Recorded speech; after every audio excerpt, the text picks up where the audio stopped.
From the studios of Staten Island Community Television, you're watching In the Bleachers, the TV show for the world's most passionate sports fans. Hello, everyone. I'm Jaime Hixson, joined by a very dear friend over the phone. I am the hardest, the baddest, sexiest man still on cable access TV. Yours truly, Hector Bosa. And I'm looking at here Manny Machado being thrown out of a game because of a bad call. Yeah, and getting a little physical with the referee. Yeah, with the umpire. With the umpire. That's okay. Ref, it's all the same.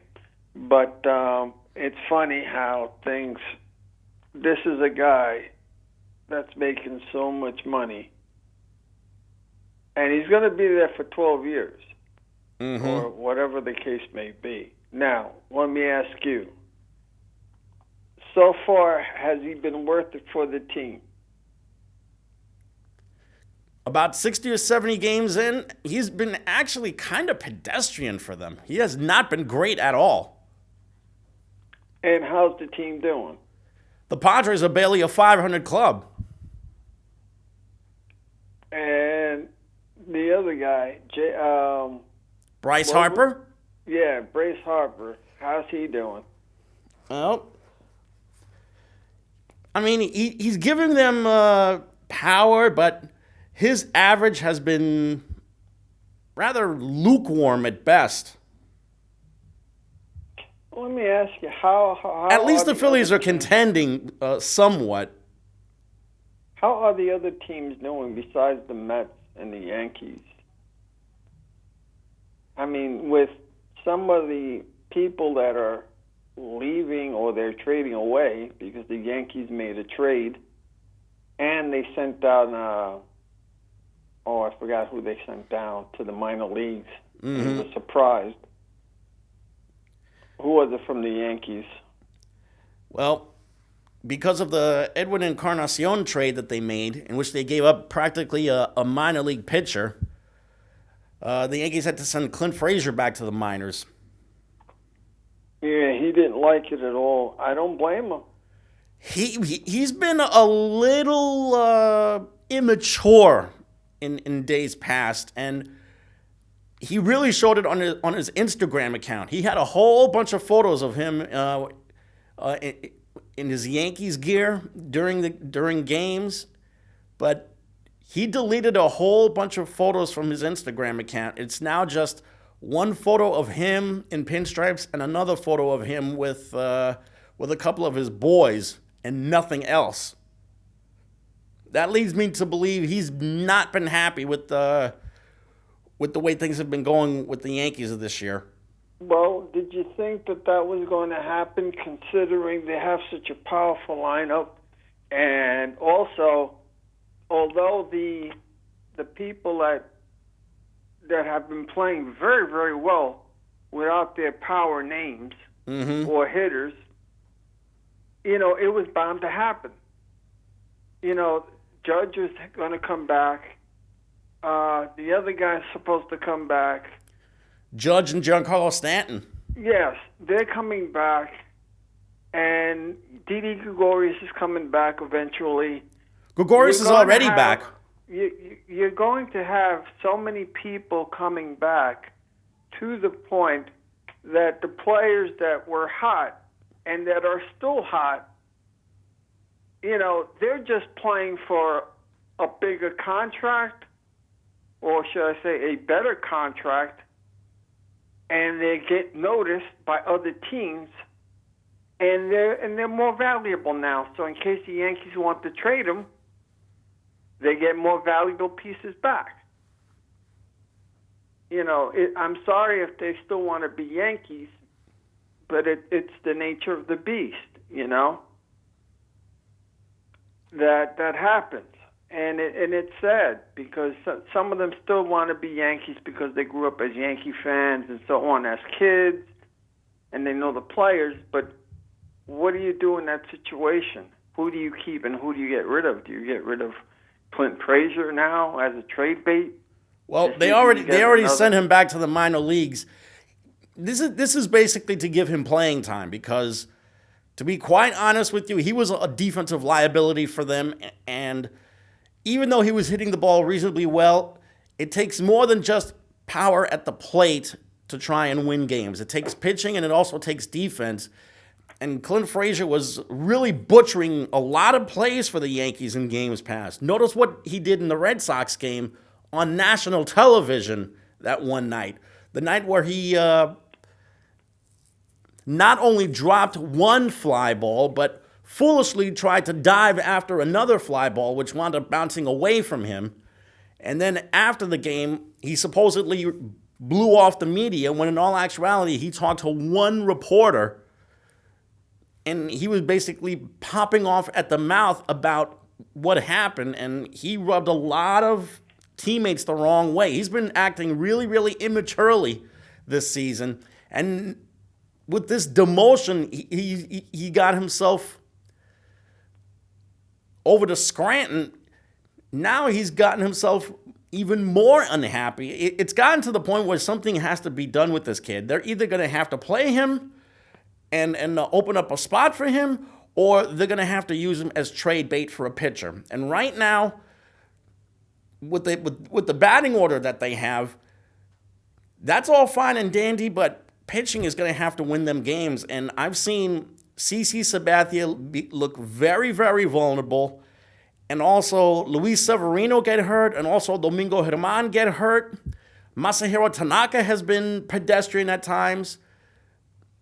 James Paxton has been okay at best. J. Happ has been okay at best. But the Yankees, now more than at any other time in the past, probably need a frontline starter in the worst way. And after losing out on Dallas Keuchel and Craig Kimbrell, both of whom went to the Braves. Actually, Kimbrell went to the Cardinals. It was Keuchel that wound up going over to the Braves. Who are the Yankees going to turn to? The only person I can think of is Madison Bumgarner, but he has been dreadful this year.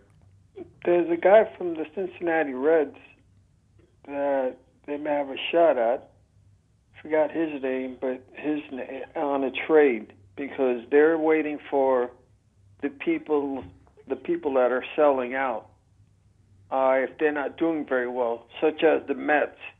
You know, we're hearing that Zach Ryder and Noel Syndergaard may be on the trading block. You're thinking of Zach Wheeler. Zach Ryder's the wrestler. Oh, yeah, I'm sorry. Zach Ryder. Well, he should be traded. You said Zach Ryder again. He should be traded to the AEW. You know. Wow.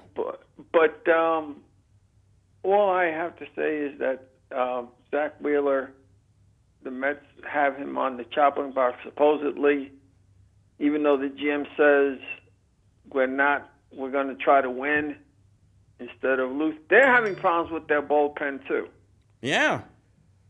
You know, people were complaining that, we have too much pitching. We have too much pitching. You can't have enough pitching. But here's where your farm system has to kick in. So if your farm system is not doing very well, then that means they're not ready for the big leagues, or they're not good at all. Mm-hmm.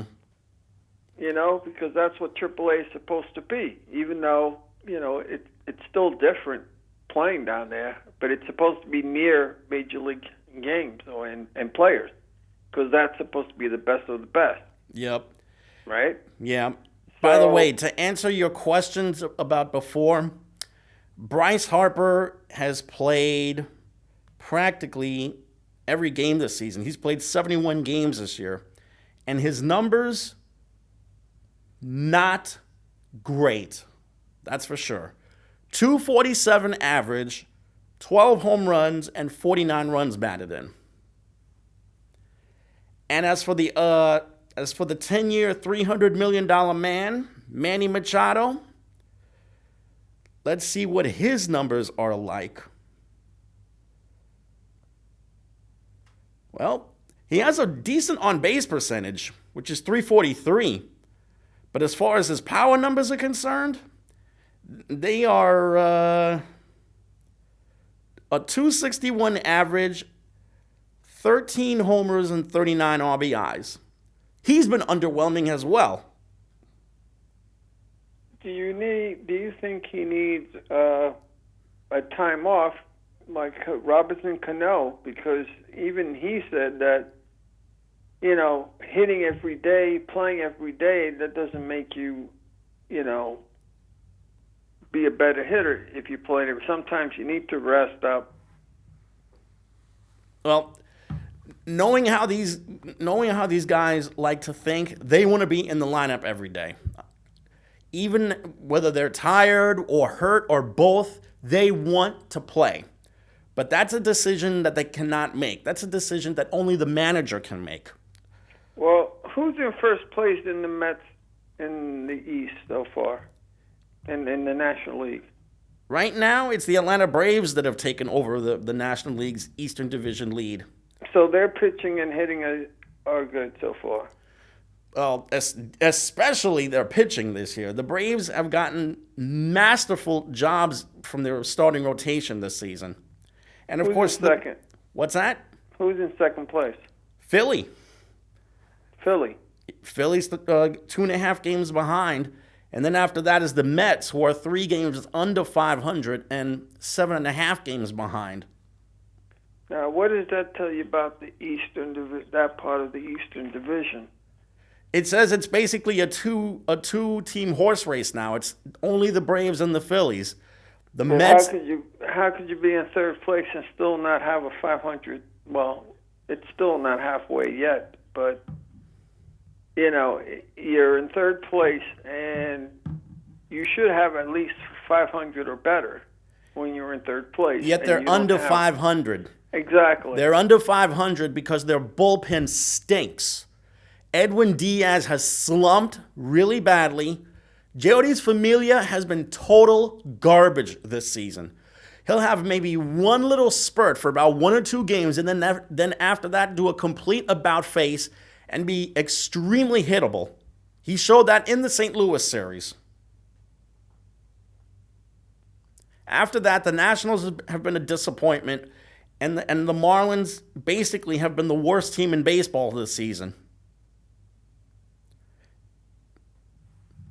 Probably the worst team in the National League, if not the worst team in baseball. Actually, Baltimore's the worst team in baseball. Then there's Kansas City. Then there's Detroit. And then there's Florida, the Miami Marlins, I should say. Well, Cleveland seems to be getting rid of people, too. There's a lot of players out there that are out there. Now, the problem is, do these people, or should I say, do these teams have enough players to trade away to get what they need?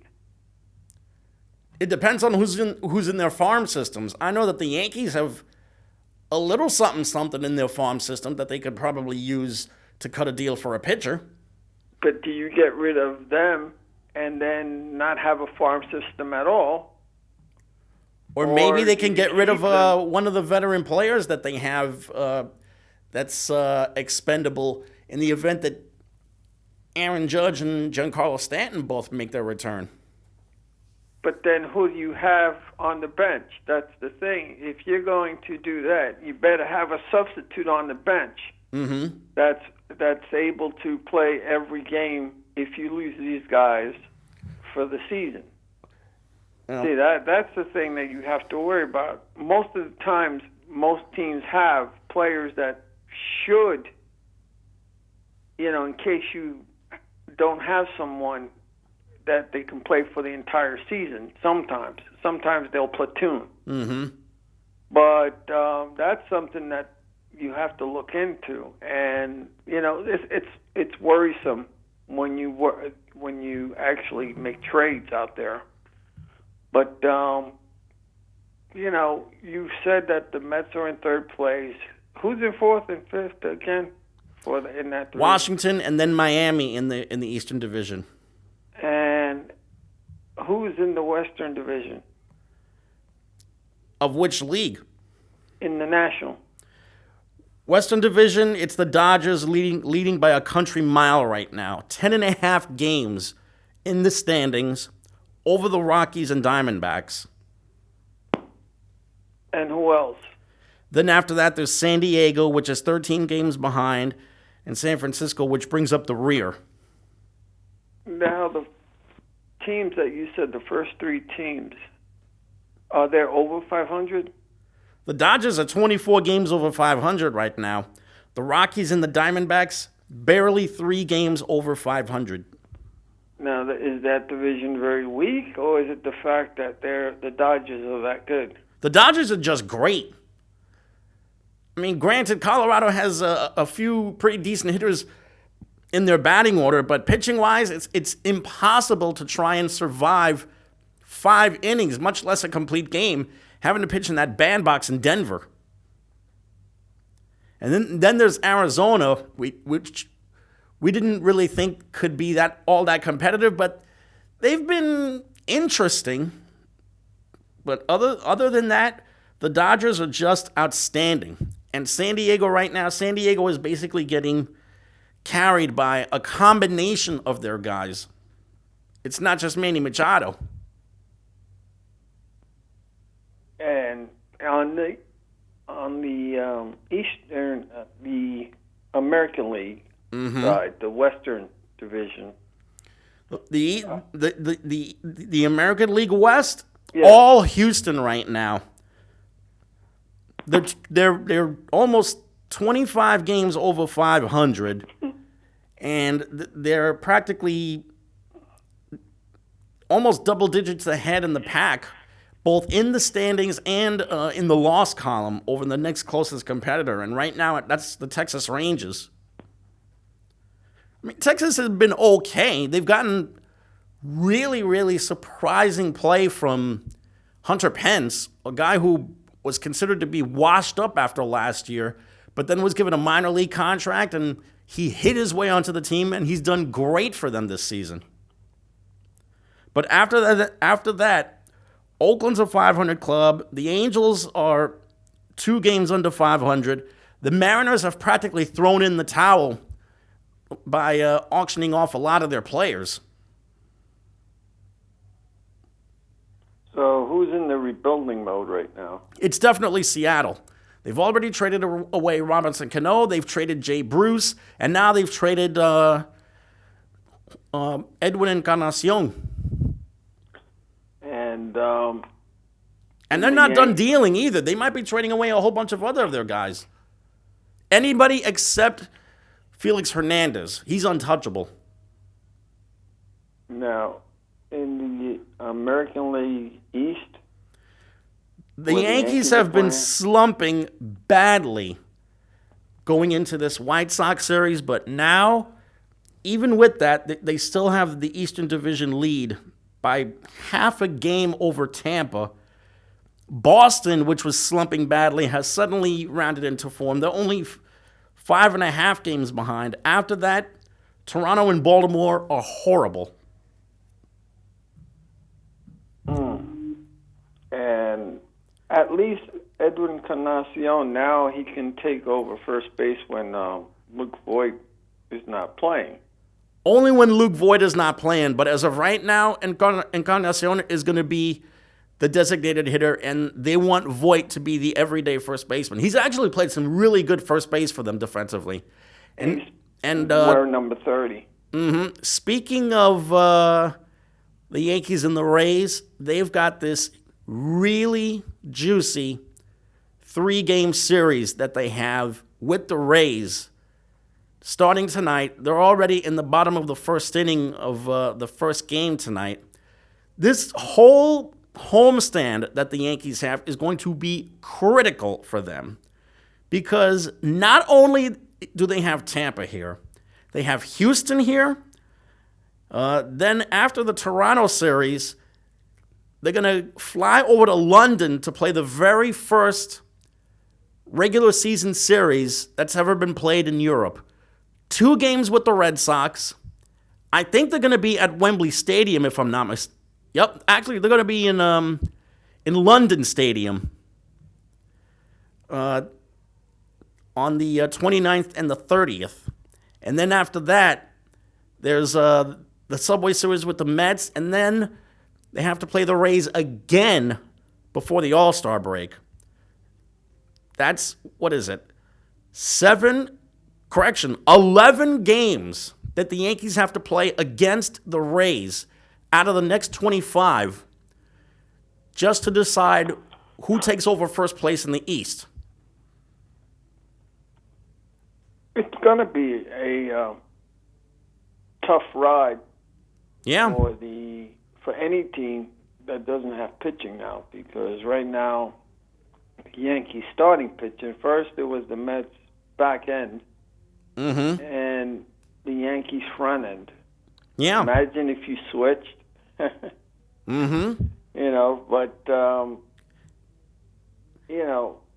We stay the course.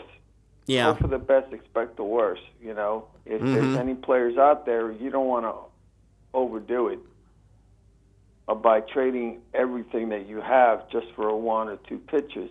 That's going to get you into the World Series, and then that's it. You're done. Yeah. You still want to keep something in the bank because you never know. Exactly you may right. be trading the next best hitter in the league, which has happened. Most of the time, most of the players that get traded, you don't hear from. But there are players, on those rare occasions that you do hear from, and they become great players. But switching that off and going to basketball, the great AD, Anthony Davis, finally got traded to one of the teams that he wanted to be traded to. Yep, he got his wish. He finally wanted out of New Orleans, and he got his wish. And when you think about it, there is a lot to dissect out of this trade. Because number one, AD, and more importantly, AD and his agent got what they wanted, which was out of New Orleans.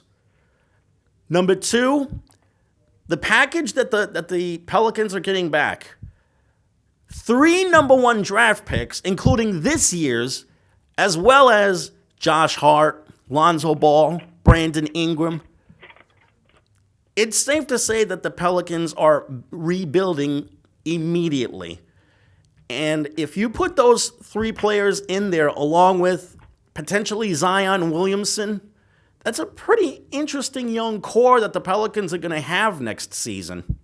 And whoever they're going to get at number 4, and that's if they don't trade the number 4, let's say to Chicago, who's got 3 picks. And would you do that? Would you trade number 4 to get 3 picks, or would you stay with number 4 and then have someone play with Zion Williams? If the Bulls were serious about wanting to trade up to get that 4th pick and try to get themselves a really good player, like maybe a Jared Culver from Texas Tech, by all means. Yes, I'm sorry. There's actually 2 ways that they could play with this. They could either keep the picks and use all of them to go along with that young core that they have right now, like Lauri Markkanen and Denzel Valentine and so many other youngsters that they have on their stable. Or they could probably shoot a little higher and get a really, really good player at number 4. Because it's obvious that Zion Williamson and R.J. Barrett and John Morant are going to be out of commission at 1 through 3, not necessarily in that order. But teams can still get really, really good players from numbers 4 on down. Well, it seems that this year's product is really good. Next year may not be that good.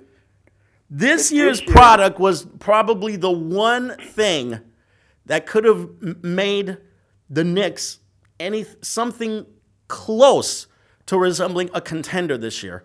But now that Anthony Davis is on the West Coast, potentially contemplating with LeBron James, and also now that Kevin Durant is out of commission because he tore his Achilles tendon, and now that Klay Thompson's out of commission because he tore up his ACL, the Knicks are in serious, serious trouble in the free agent market. Don't forget Kyrie Leonard also tore his ACL too.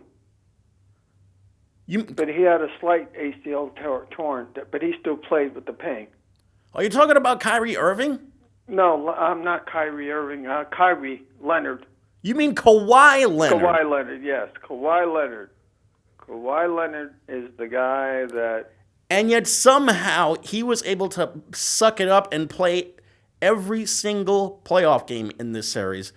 Not only that, but Kawhi Leonard, who basically was labeled a quitter by fans and the media last year, all because he was trying to nurse a quad muscle injury, became the most valuable player of the NBA Finals and had probably one of his best stretches of playing basketball in his young career.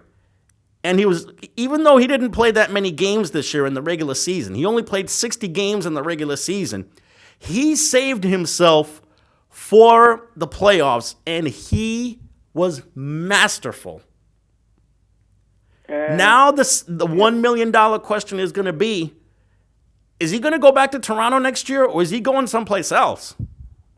I think that he'll probably leave Toronto and sign up with either a team that's close to contention or try to get a super team going, which the league is trying not to have for some strange reason.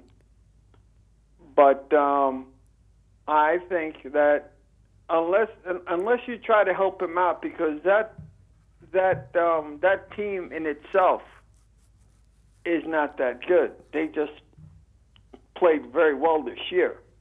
Now, you don't know how they're going to do next year, you know, without some, because you always have to have a super player now all of a sudden. Well, I'm going to tell you right now, you ask Kyle Lowry, he's not going to let that kid go without a fight. He already, he practically brown-nosed Kawhi Leonard during the championship parade up in Toronto this morning, and he started a chant, 5 more years, 5 more years. He's trying to get Kawhi Leonard to re-sign with the Raptors, and he's going to do all he can to try and convince Kawhi to stay for another 5 more years. Yeah, but that's tough because you don't have the players. You may have one this year, but is that one of those... Like, for instance... They didn't have the players, yet they still won a title this year. Exactly, but it's Kawhi Leonard that actually did it for them. I mean, although he wasn't there for some of the... Well, team, I mean... It wasn't just all him, though. You look closely at what the Raptors had. Kyle Lowry probably played some of his best basketball in the postseason in his career. Exactly. Fred VanVleet hit so many big shots for them in that series. And he's just a second or third year player.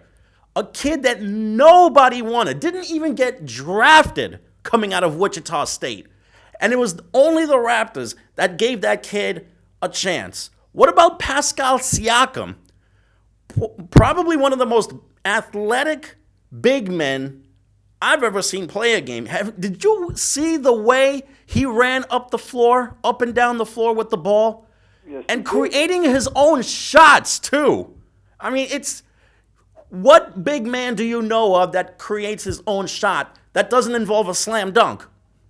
Okay. But and there's also Serge Ibaka, a veteran big man who provided quality minutes for them during the regular season and the playoffs. Now, the players were there. They were just unheralded. Yeah, exactly. But here's what you have to think of. You go by all the teams that have won back-to-back or near back-to-back, right? Will those players sustain that type of playing, or do you think that they just got hot this year and then that's it? It might have been a combination of both. I mean, in the case of the Raptors, it's not like they had a garbage regular season. I mean, they won the Atlantic Division title.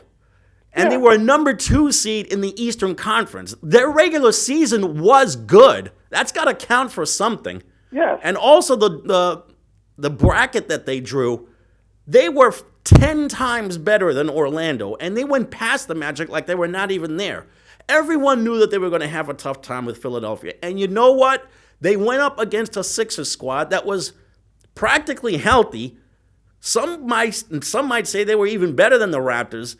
But Toronto went toe-to-toe with the Sixers, especially their front line. And what happened? Kawhi Leonard needed a lucky bounce, or in his case, a lucky 5 to 10 bounces just to take them to the Eastern Conference Finals.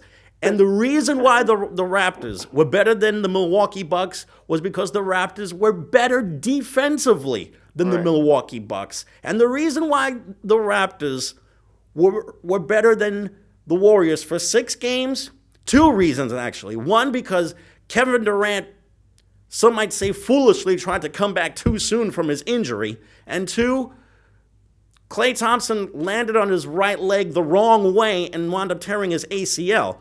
But the most important thing is the Raptors were outstanding defensively when it counted. Those 3 games that they played in Oakland, 2 of them they put the game away in the final 5 minutes. And by the way, this turned out to be the first NBA final where the road team won 5 games in a row. And think of it this way, too. You're playing in an Eastern Division, which is still weak.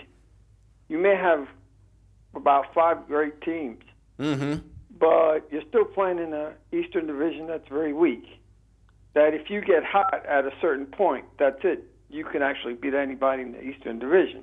Yeah. Now, when it comes to the Western Division, unless something's happened like it did to the Golden State Warriors, where you had health issues and they didn't play right and the other team just got hot. But the Western Division is the tougher division.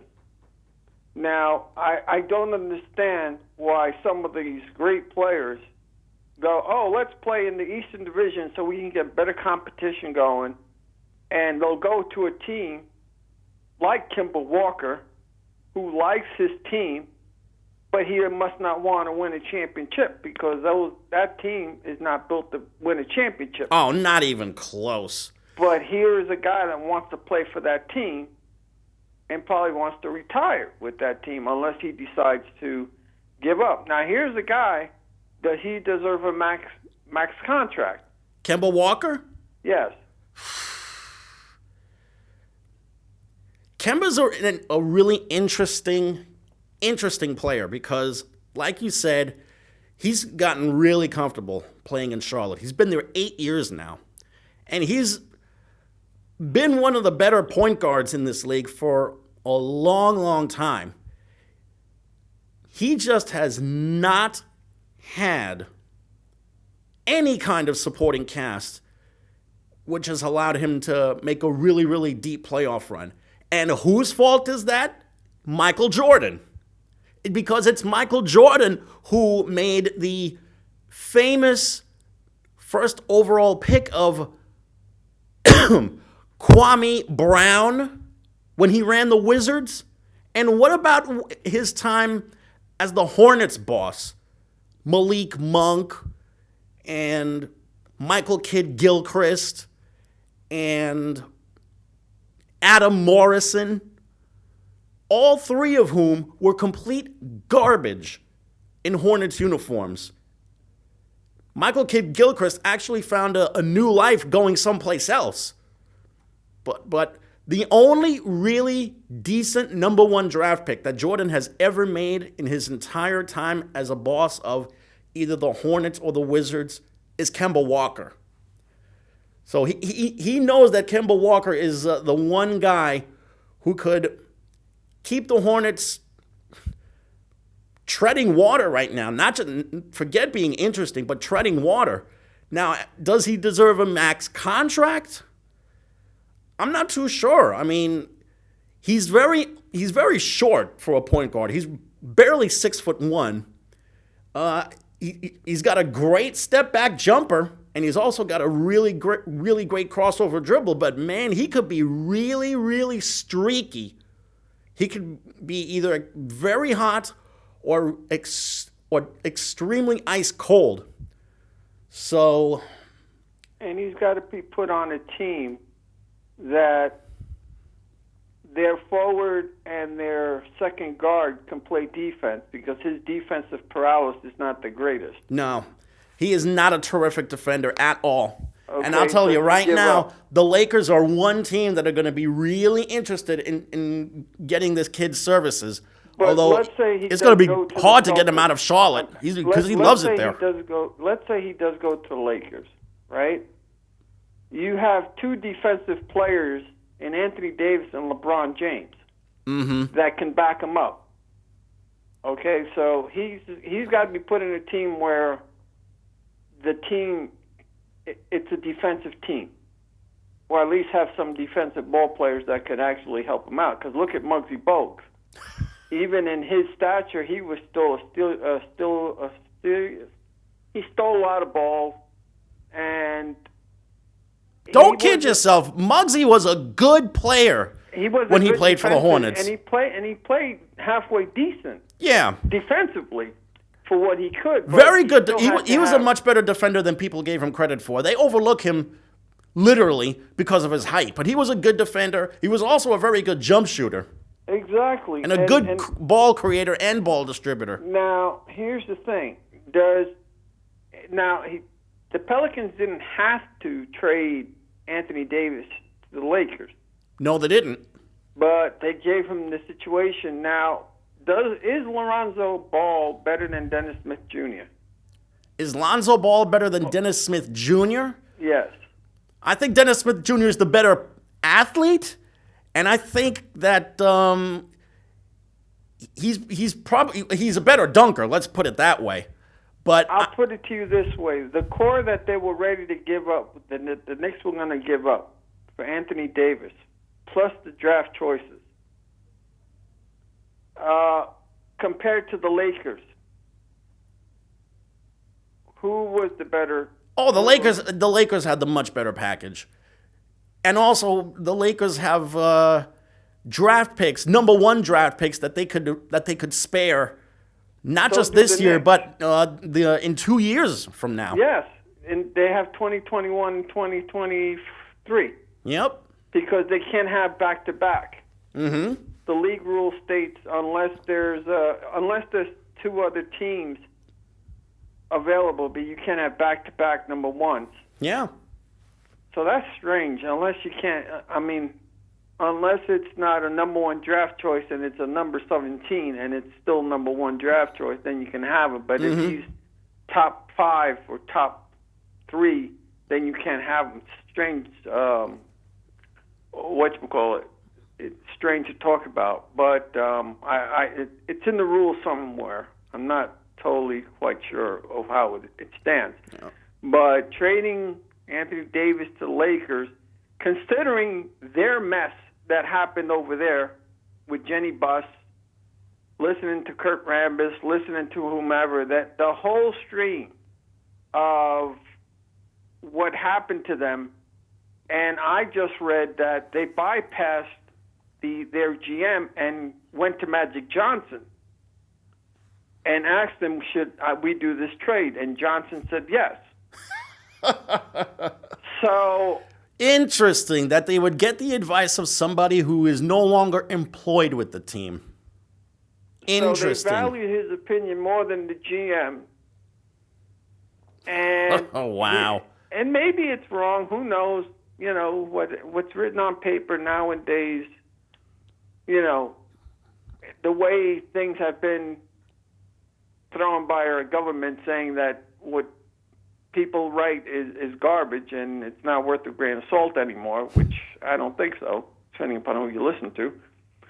And that is, do you believe this?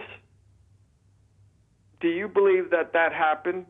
Or can that happen that they bypass their GM and went directly to Magic Johnson?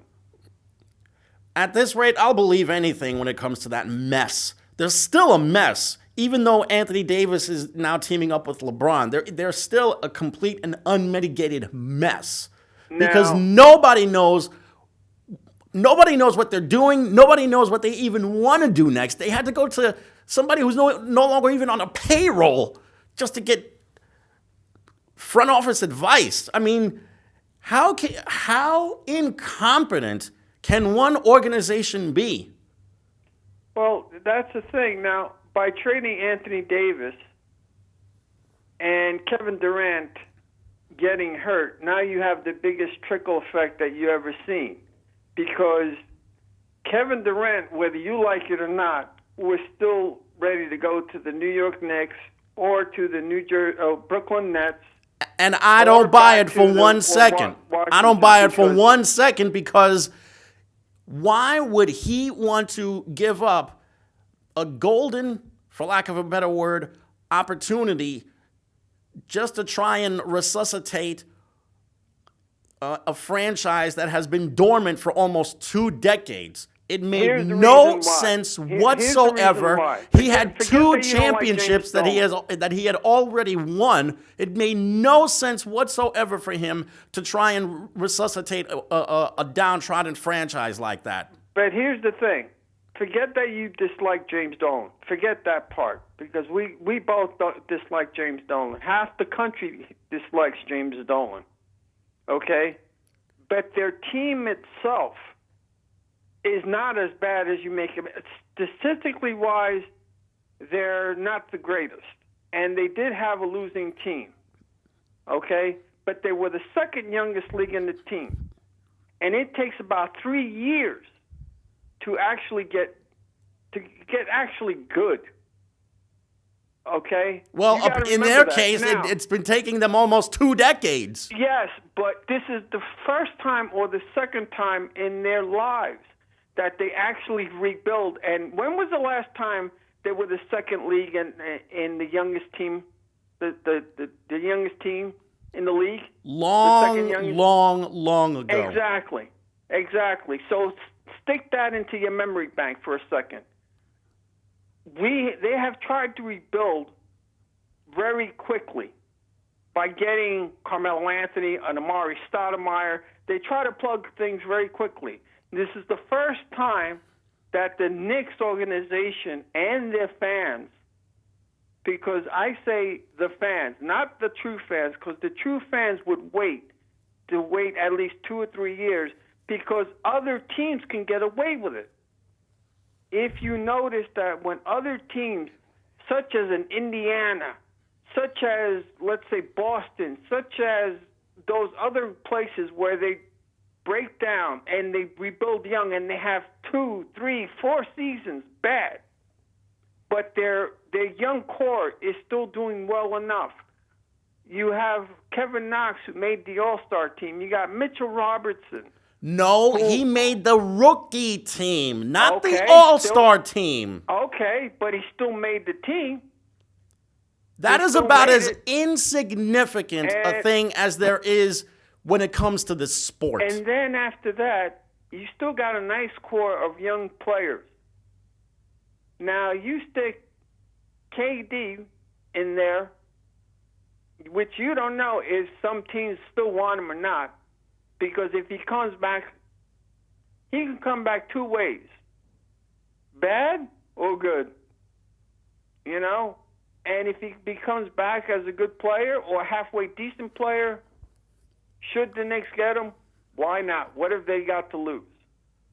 First of all, and wait a minute. Kevin Durant is never going to trade in working with Stephen Curry in exchange for working with Kevin Knox. That is about as delusional as anyone could ever think of. Yes, I know that. Steph Curry is all world.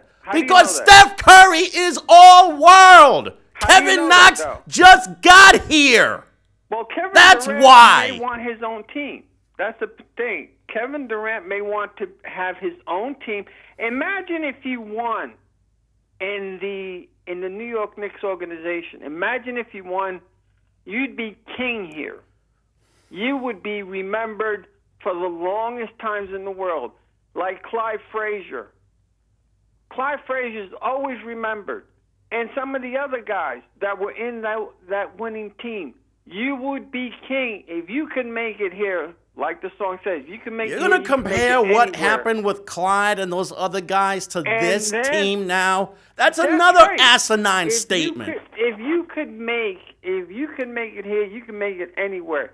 He could make that team his, and that's what he wants to do. Make a name for himself.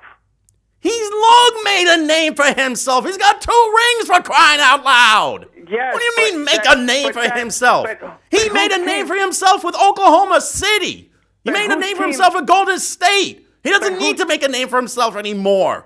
But whose team He's been is around that? for 11 years, man. Whose team is that? It is that doesn't Steph matter Curry's team? whose Is that team Steph it Curry's is. Yes, it does. 'cause No, that's what he it does wants. not, because they all worked together and won 2 Right. rings. But who's the face that runs the place?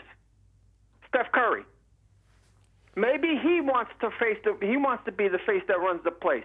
Maybe he wants to do that. You don't know that. Oh, brother. If he stays with Golden State, that's great, because now with the Lakers signing Davis and probably them getting another max player, now since that team has already become an excellent team, because the odds up in Vegas already went up for them to win the championship game next year. So now that you have that, and the Lakers, and the Knicks, you're forgetting the Nets too. He may just go to the Nets. He's not going to the Brooklyn Nets. Why not? They were a playoff team. They got good young players. Because he has made it clear now that the Nets are not a place for him to want to Right. go. But he has made it clear that he may want to play for the New York Knicks. He's not going to the Knicks. Right. I'm telling you Imagine this right if he now. Did, though. Wouldn't that blow your mind? First of all, the only thing that's blown right now is his Achilles tendon. Right. So he better start worrying about getting himself 100% healthy before he worries about who he You're signs absolutely with. right. Because But at do you still get this him? rate, his career could be in trouble. But do you still sign him? That's the thing. Knowing how these front office guys work, they'll probably do something as stupid as give him a contract anyway, even in spite of the fact that he's damaged goods. They'll still do it anyway. Right. 2/3 of the teams in the league would probably want to give him a deal. Right, exactly. Now, would you try to get Cousins? Now, remember, he's come back from practically the same injury, and he hasn't fared very well. And according to what I read, it takes about 10 months to try to rehab and come back from an incident like that. But let's say you sign him. Let's say the Knicks sign him. I know you hate that when I say that, but tough luck. But let's say the Knicks do sign him. They have to wait not only this year, they have to miss him this year like they were going to do Kristaps Porzingis and wait till 2021. They have to wait until 2021 to get him. He'll be 31 years old, 32 years old. You'll be getting a 32-year-old, still practically in his prime, down the line. And you hope that you can sign another max player that goes and says, you know what, KD's coming back. Who knows? But, that's the way the team's mentality is. Some of those teams that they don't have nothing to lose will sign him. A Golden State Warriors will sign him, or Washington will sign him. Golden State Warriors will sign him because they need players anyway. Because right now, Klay Thompson went down. You got Kevin Durant going down. What are they going to do in the bench? That's Stephen Curry's team. He can only do so much. That's Steph Curry's team, whether you like it or not. It's not Kevin Durant's team. Kevin Durant is playing second fiddle. So now you want, why did LeBron leave Cavaliers? He was always, LeBron James always carries that the king. He's king in LA. He's king. He was king in, even though Dwayne Wade was the Orlando Magic's face that ran the place. But when LeBron James came, that was the King's team. Everywhere he goes, that's his team. And he calls the shot. Maybe Kevin Durant wants to be on a team that he calls the shots. So you can do that poo-poo face and then go, oh, well, maybe, I don't know whether he's going to the Knicks or not. All I know is that he has an apartment here in the New York area, just like Kyrie Irving has a place in the New York area. Does that mean anything? Could be. I don't know. I don't read their minds. I'm with you. Why would you leave a good team? Why would you leave a good team like the Golden State, who can win you more things, more games, and so on, more championships? You have the best player in the league, Stephen Curry. Why would you want to leave him? You're the best 1-2 punch. But and you're forgetting other teams that may want him. And then you got Jimmy Butler probably going to the Lakers or the Nets. Kyrie Irving, they're saying that he may go to the Knicks, but more to the Nets now. Or they have him going to the Lakers. There's a lot of speculation out there. So, it's everything is speculation until they get traded, or by June 30th or July 1st, when everything starts to come down, everything is speculation. Everybody's playing detective. Well, he's going to play here because Kevin Durant wants to play in New York because he's here in the New York area. He's in the New York hospital. Look at that. Because he's in the New York hospital, he wants to play in New York. Look at that. Now, does that mean anything to you, that if he's in the New York area, he wants to play in New York? Maybe. To me, maybe. That's 50-50 shot, whether he wants to play here or not. I don't know that.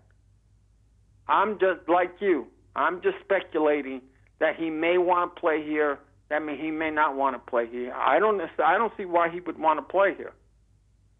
All I see is a good young team that the New York Knicks have, and if you give them, if they go by what they go by, and that is patience, they're preaching patience, and also they don't make stupid moves and sign someone that doesn't deserve a max contract, like an Amari Stoudemire. They do that, then they got picks for 2021 and 2023. Let's see how they do then. You can't say that they're a bad team. Oh, okay, they're not an improving team. Yeah, they were a losing team, and they still may be a losing team for 2 more years if they don't get a max player or a great player. You never know. Somebody may bite. But all in all, you got all these teams that want Kevin Durant. Not everybody wants Jimmy Butler. If you've seen the articles, and they want a lot of teams want Kemba Walker, the Lakers, the Knicks. I don't know why the Nets want Kyrie Irving, considering D'Angelo Russell is their player. Now, who would you rather keep, Kyrie Irving or D'Angelo Russell?